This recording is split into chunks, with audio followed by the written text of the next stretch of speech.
here and I'm back on the bay. I'm on Mission Bay this morning. I'm gonna look for some spotted bay bass. Winter spotted bay bass are some of the hardest to catch. If you guys fish bay bass, you know that during the summer, you can come out and catch 50. It's almost every cast. In the winter, something happens. They get low and hide in that grass or on that structure, and they're hard to catch. But we're gonna give it a go. I'm gonna run some of the new gear. I'm gonna run some of the new baits. Hopefully we can get a bit on all that stuff. And in a little bit, my wife and son are gonna join me. My wife wants to catch a bay bass, so hopefully we can get her on one. We're gonna have some lunch, chill out a little bit. I'll bring them into the dock and then I'll fish for a little bit longer. All right, let's see if we can catch some fish.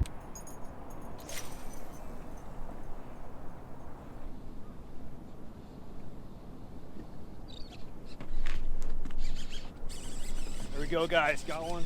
Spinnerbait fish.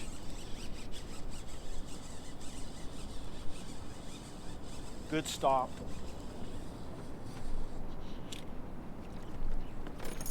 Yeah, nice bay bass. Yes, solid bay bass, solid bay bass. On the spinnerbait. Wintertime spinnerbait fishing. That's that WARBAITS HD. Dude, right in the grass. This fish is super cold. Right in the lip, which is nice. He didn't get stuck very hard, but he hit it hard.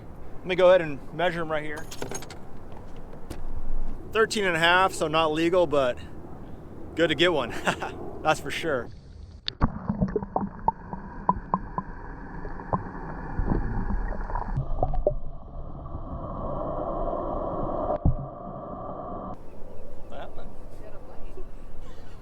That's a good sign. Yeah. Look at this, Parker! Woo! Bring him in the boat. Look, Parker, look. Picture time. All right, guys, we got one spotty on the Warblade. Look at this fish. You want to touch? What is it? Fish. All right, pretty cool. She got a nice spotty on that Warblade.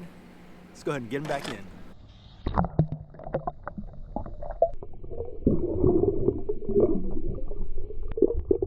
Hey, well, the wife and kiddo took off, so I'm gonna try to catch a few more. It's a little slow out here. It's definitely winter spotted bay bass fishing, so I'm gonna give it a few more casts, see if I can get some more fish.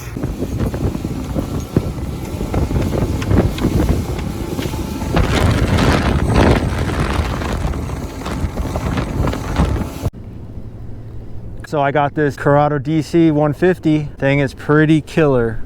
Casts super far, has that digital control to prevent overruns, etc. There she goes. Look at that, perfect.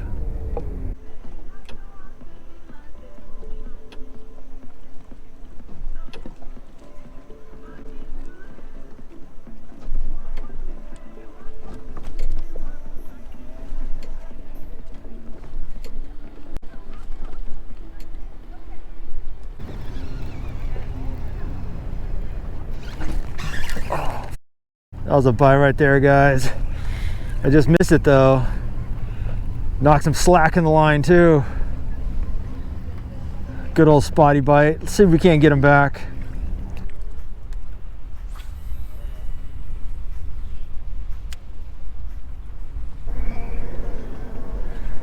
There we go. Got one on the Warblade, guys.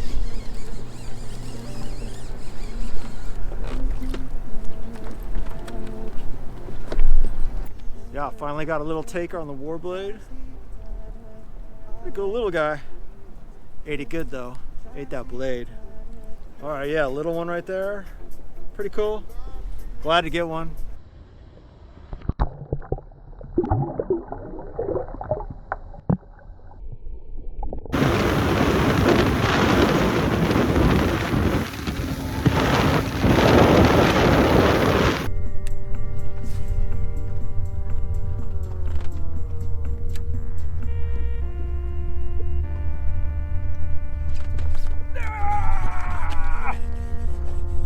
Dude, I was just saying hit it, hit it, hit it, and finally.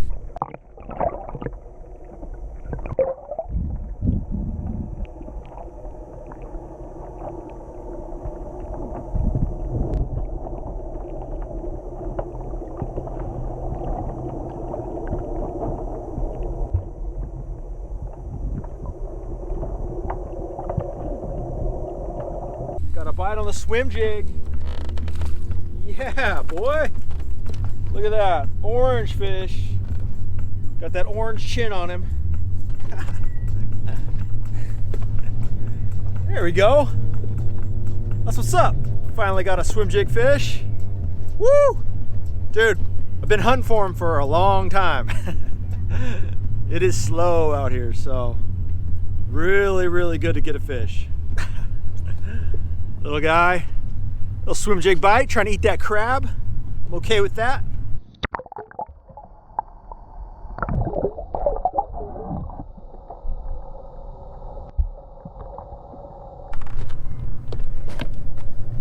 Getting bit is super addictive.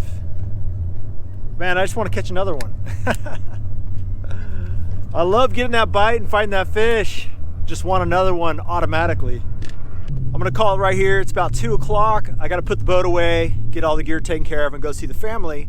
But check out the gear I used to get bit today. Spotted bay bass during the winter are the hardest bay bass to catch. I spent a lot of time out there, almost the whole day, and only hooked into 3 fish. So it's pretty much a grind out there. None of the spots were holding, but I was able to find a fish on a few key baits. One thing with the spotted bay bass during the winter is when you do find them, they're typically grouped up pretty tight together. So when you find one, cast in that same area, and hopefully you can pick up 3 or 4 more. The spinnerbait is a great go-to bait all year long, but it's definitely a good search bait, meaning you can cover a lot of water, run the bait a little bit more quickly to get that reaction strike. I was fishing a WARBAITS 3/4 ounce in shiner color, double willow blades, and this is a great bait fish presentation in a little bit of that stained water.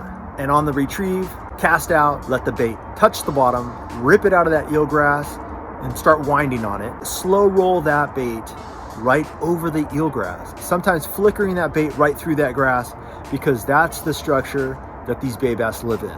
And when they see that spinnerbait come through that grass, they're gonna strike it. And that's one of the reasons why I fish a little bit heavier of a spinnerbait, so that I can slow roll it a little bit deeper in the water column. And on the reel, I'm using a Shimano SLX DC, digitally controlled reel. It's an 8-to-1 gear ratio. It was a little bit fast, but I'm thinking this is the right reel for the spinnerbait. I really like that DC feature. I can tell that the reel does cast further. I'd say the reel casts at least a good 10 yards extra further with that DC feature, and that's great for these type of long retrieve baits where you really want to call that fish in. That fish can see that blade flashing from quite a distance, want to charge in and smash it. And on the rod, I'm using a 7/6 heavy. It's rated for 1/2 ounce to 2 ounce, so it's able to throw this 3/4 ounce spinnerbait with ease. And the other bait we got bit on was the Warblade. The Warblade is a swim jig with a willow blade attached to the back at the hook.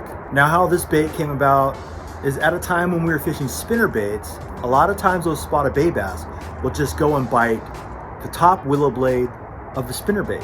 And that means a short strike, or if you do get them, you'll get them with the hook underneath the chin. So back in 2011, we decided to take that willow blade, put it on the back of the swim jig, and so now when they bite that blade, they get that hook. It's like a compact spinnerbait. It's a great bladed bait option to run. Fish it similar to the spinnerbait. Cast out, let it touch that eelgrass, rip it out of the grass, and just slow wind it right over the top of that eelgrass. Now with the Warblade, there's less lift. So you're gonna be able to ride that strike zone a lot longer than you will be able to do with a spinnerbait.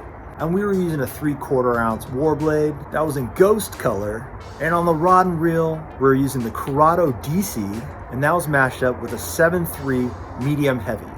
Now on both those reels, they're spooled up with 50-pound Max Quattro. You may say that 50-pound is a lot, but it's a thinner diameter, so it's actually the diameter of 40-pound. So 50-pound breaking strength at 40-pound line diameter, so you can pack that spool with a lot of strong line that's very thin. And thankfully I did get one swim jig fish, and that was on the 3/8 ounce Barrett Roach with the Strike King Rage Tail. So that 3/8 ounce was a great choice to be able to swim that jig right through that grass with less resistance. This is part of my new lineup I'm gonna have in 2021. I'm gonna be running all Shimano reels.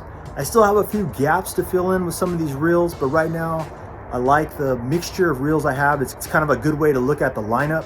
and see what else I need to fill in. And for the rods, I'm not exactly sure what I'm gonna do yet. I like most of the rods that I use, but I have a few gaps I need to fill in. So I'll be looking at some new selections to fill in those holes. If you have any rods you want to suggest, also leave them in the comment section below. I'm open to anything and I want to get some new rods. Thanks for all the support you guys are giving WARBAITS in this channel. We're growing and it's because of you. If you guys have any questions or comments, please leave them in the comment section below. So get out there, go fish and hook that giant.